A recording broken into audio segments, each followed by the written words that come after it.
Tapi guys, di balik keelokannya ya, ternyata krinolin ini tuh menyimpan hal yang horor di baliknya. Udah ada banyak banget, bahkan ribuan wanita yang meninggal karena memakai gaun ini. Hi guys, it's Rita and welcome back to Cerita.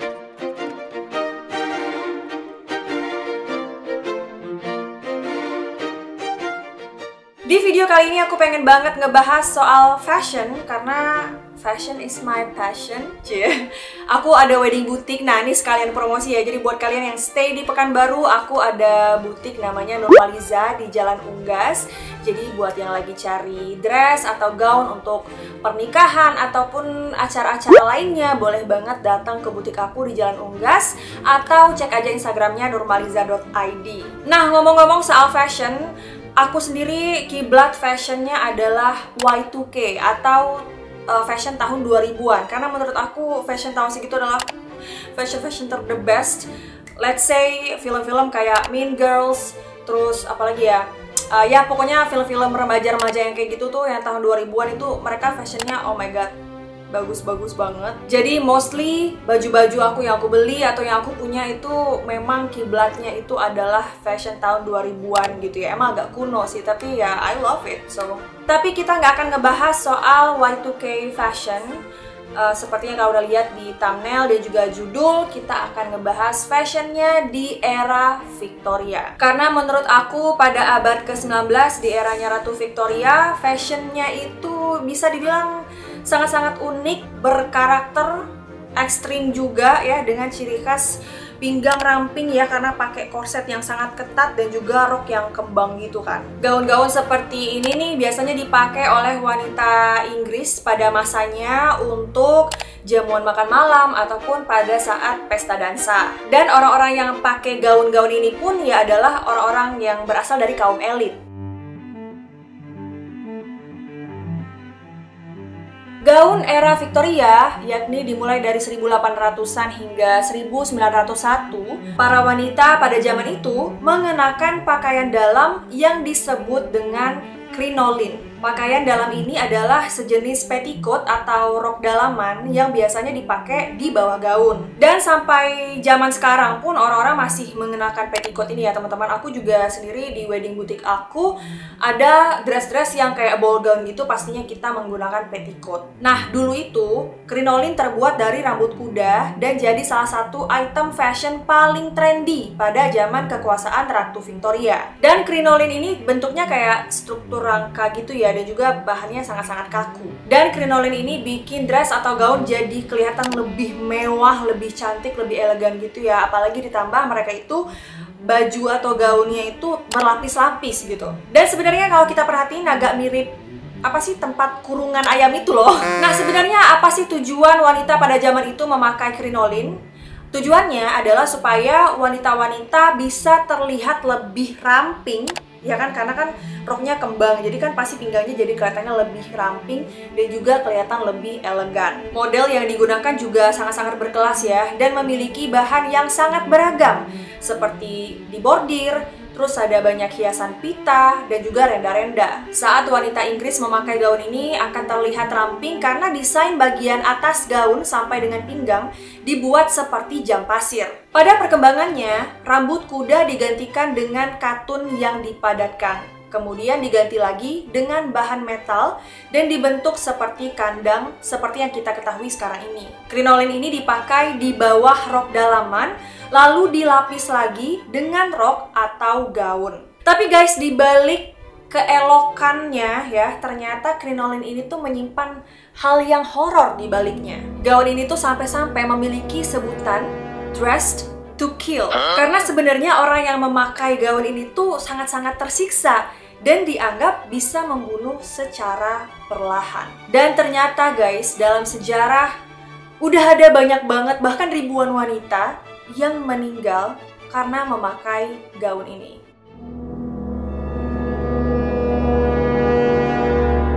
Tren busana di era Victoria ini sebenarnya tidak mengutamakan rasa nyaman dalam berpakaian. Maka dari itu bisa dibilang krinolin ini tuh kayak pencitraan aja gitu loh, demi mendapatkan apa yang wanita-wanita inginkan. yaitu supaya orang-orang tuh matanya tertuju pada mereka. Karena kan mungkin pada zaman itu standar kecantikan cewek-cewek di sana adalah punya pinggang yang sangat-sangat ramping. Jadi mereka tuh kayak berlomba-lomba supaya pakai crinoline ini supaya kelihatan ramping, jadi orang-orang tuh matanya tertuju pada mereka. Sehingga pada zaman itu banyak banget wanita yang mengidap crinoline mania. Crinoline mania ini bisa disebut dengan wabah atau penyakit yang mematikan, yaitu seseorang yang sangat tergila-gila dengan crinoline. Gaun yang mereka pakai merupakan gaun panjang dengan kondisi yang sangat kaku, dibuat dari bulu kuda dan juga kapas, dan model dalaman tersebut ditemukan di tahun 1840.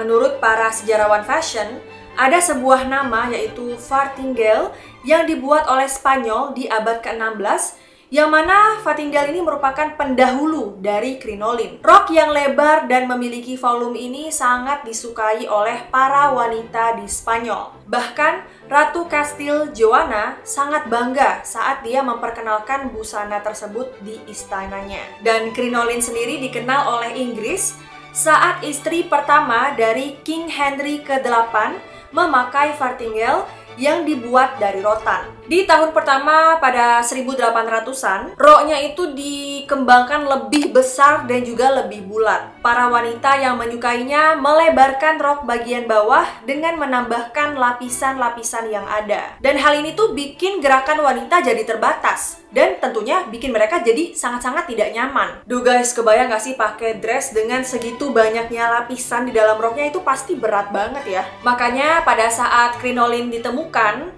wanita-wanita di era Victoria ini jadi merasa lega dan lebih tenang. Kenapa? Karena crinoline ini tidak seberat farthingale. Dan juga crinoline ini sedikit ramah lah ya dengan badan, karena dia tuh bisa menyesuaikan dengan bentuk badan. Yang ngasih nama crinoline pertama kali ini adalah majalah Punch pada tahun 1800-an. Salah satu model yang sangat terkenal yakni Cage Crinoline, yang mana dipatenkan pertama kali di tahun 1856 di Paris oleh Milliet. Seorang agennya lantas membawa gaun itu ke Inggris, dan lalu gaun itu jadi tren hanya dengan waktu 1 malam saja. Crinoline dibuat dari baja yang kuat dengan sebuah kelenturan yang memberi keleluasan gerak untuk si pemakainya, sehingga si pemakai gaun ini pun bisa duduk.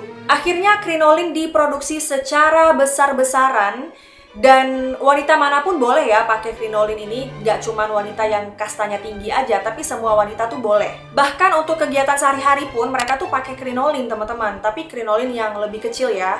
Kalau ada acara-acara besar baru mereka pakai crinoline yang lebih besar. Pokoknya crinoline ini dengan cepat menjadi tren kecantikan di era Victoria, dan seperti yang kita lihat emang crinoline ini bikin gaun-gaun jadi kelihatan lebih megah, lebih indah, lebih elegan. Tapi dibalik kelebihan itu, crinoline ini tentu saja punya kekurangan. Dan kekurangannya itu sangat-sangat besar.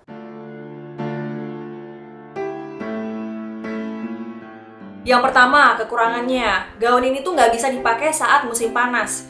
Ya gila aja sih, kita aja kalau misalnya pakai baju lengan panjang biasa aja di saat matahari lagi terik-teriknya itu udah kepanasan, apalagi kalau pakai crinoline ya kan, berlapis-lapis juga kan. Bahkan ada yang bilang kalau misalnya pakai crinoline ini saat musim panas itu tuh kayak bunuh diri rasanya. Yang kedua, gaun ini tuh sangat-sangat berbahaya kalau misalnya lagi deket dengan api. Especially di masa itu kan pasti mereka tuh suka pakai lilin gitu ya. Jadi sangat-sangat rentan gitu, kalau kena lilin tuh pasti langsung kebakar. Bahkan ada kejadian di Philadelphia pada zaman itu, di mana ada 9 balerina yang tewas terbunuh karena busana yang mereka kenakan. Jadi salah satu dari mereka itu roknya ada yang kena lilin, dan akhirnya apinya itu jadi cepat menyambar gitu loh teman-teman. Apalagi kan mungkin gaun-gaunnya maybe mudah terbakar gitu ya, dan juga banyak lapisannya, jadi kayak apinya itu juga cepat jadinya. Dan kekurangan selanjutnya yaitu mereka jadi sulit berjalan.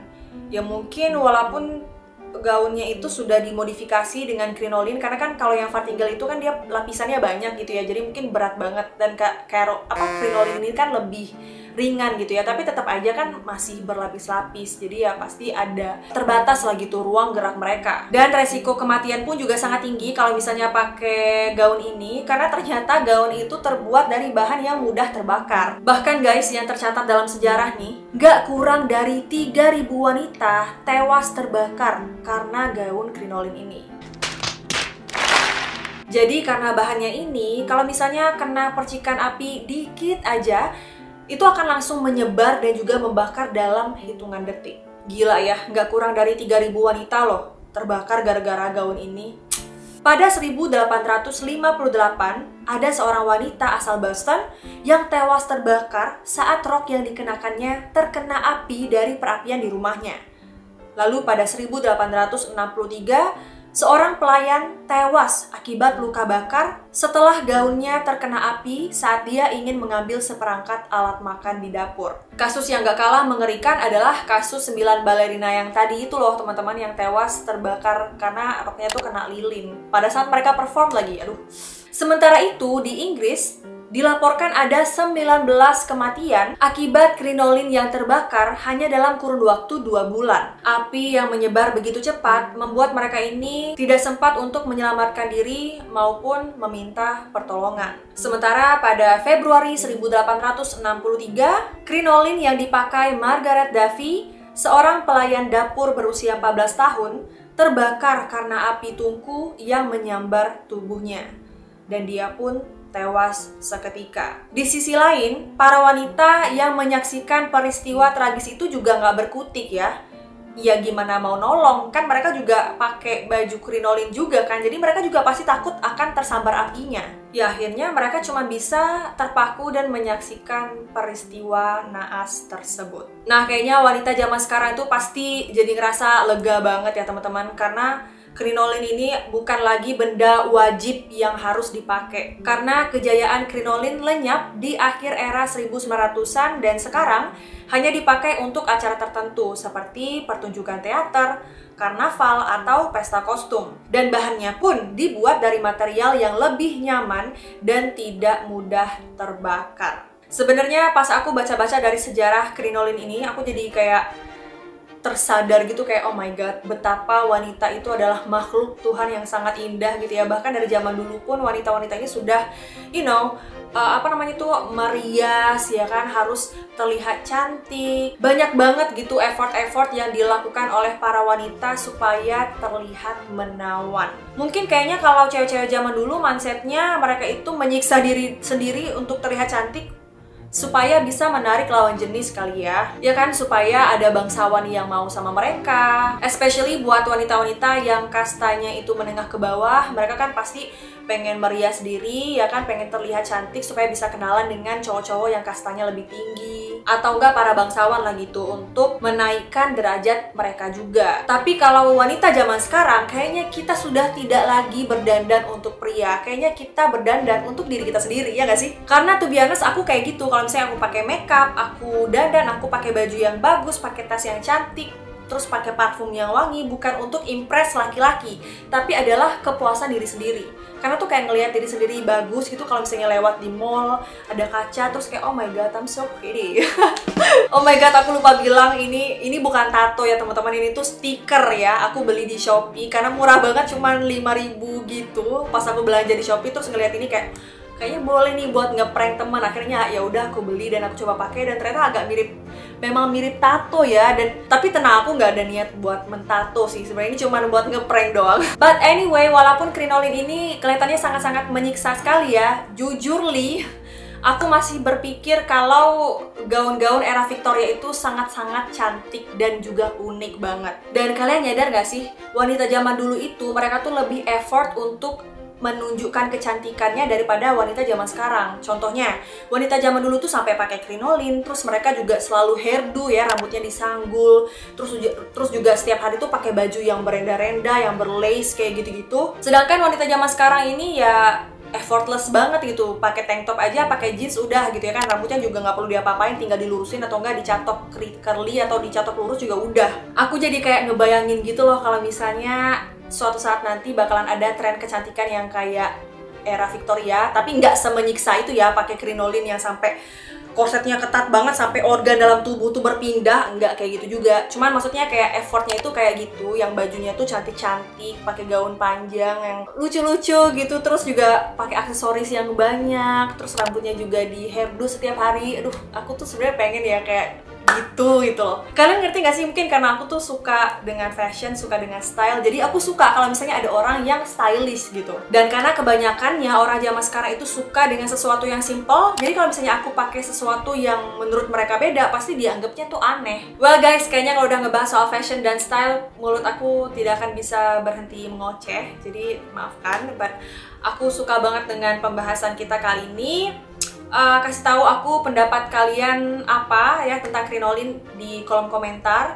But don't get me wrong, aku tidak setuju kalau misalnya fashion itu menyiksa diri sendiri, tapi aku hanya salut dengan effort mereka, yaitu perempuan-perempuan pada zaman itu untuk supaya terlihat cantik. Thank you so much for watching this video. Kalau misalnya ada informasi dari aku yang salah, kurang tepat, kurang lengkap, boleh banget dikoreksi. Atau kalau misalnya kalian punya informasi tambahan, juga boleh banget di-share ke kita semua di kolom komentar. Semoga video ini bisa menemani dan menghibur waktu kalian. I love you all and I'll see you in my next video. Bye guys! And welcome back to my channel. Oh my god, my cat. Kucing gue lagi berantem. Mahi, aduh, keluar dulu. Mahi.